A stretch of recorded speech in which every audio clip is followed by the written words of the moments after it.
Hello, and welcome to Matslam 13 Sports and Gaming. Let's give you another wrestler for our Alphabet of Wrestlers series.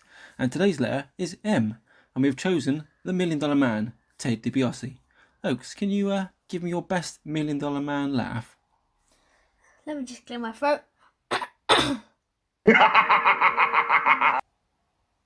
That's actually pretty good. Thanks. Anyway, let's move on. A very underrated wrestler in my opinion, born Theodore Marvin Dibiosi on the January 18th, 1954. He started wrestling and training in the mid-70s for the Mid-South Territory, wrestling territory, and was trained by Dory and Terry Funk. His actual ring debut came in June of 1974 when he actually played the part of the referee.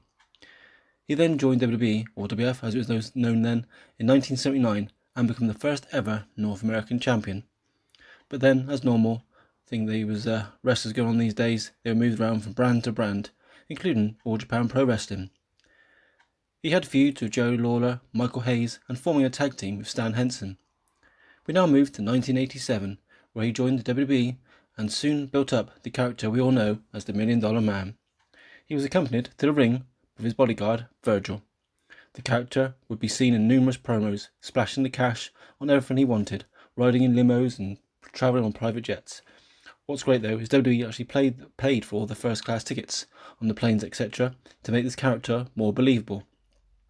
He even had the $1 Million Championship created. He played the character very well and was one of the most recognised names in the business. Although not officially, he did have the WWE Championship. You know the story. He paid Andre the Giant for the belt, obviously with Earl Hebner and his brother. Apparently paid him to have plastic surgery and all that sort of stuff, and yeah, he probably knew the idea of that. So, but he did actually appear at some house shows and unrecorded events with the actual WWE Championship. But Jack Tunney stripped him of it about a week or so later, and it was never made an official sort of reign. Right, let's run through a few of his career highlights. He's a 2010 Hall of Famer, the 1988 King of the Ring winner, although this was an untelevised event.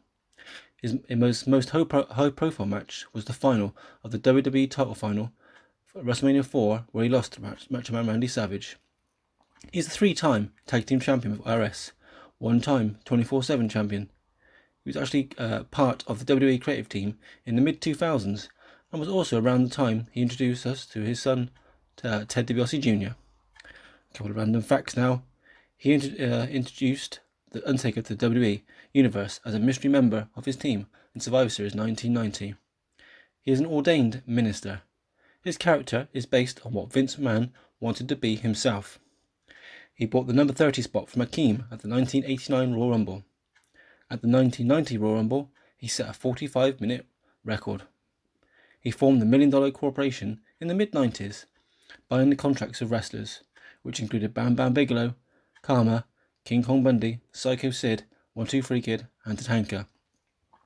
He also introduced us to the Ringmaster, who eventually became Stone Cold Steve Austin. Actually made him the $1 Million Champion as well, actually. He was also the 4th member of the NWO, and due to copyright laws from WWE, he was actually known as Trillionaire Ted in WCW. So, there you go. A little bit of information on the $1 Million Man, Ted Dibiosi. So, thanks for watching. Stay safe, and bye.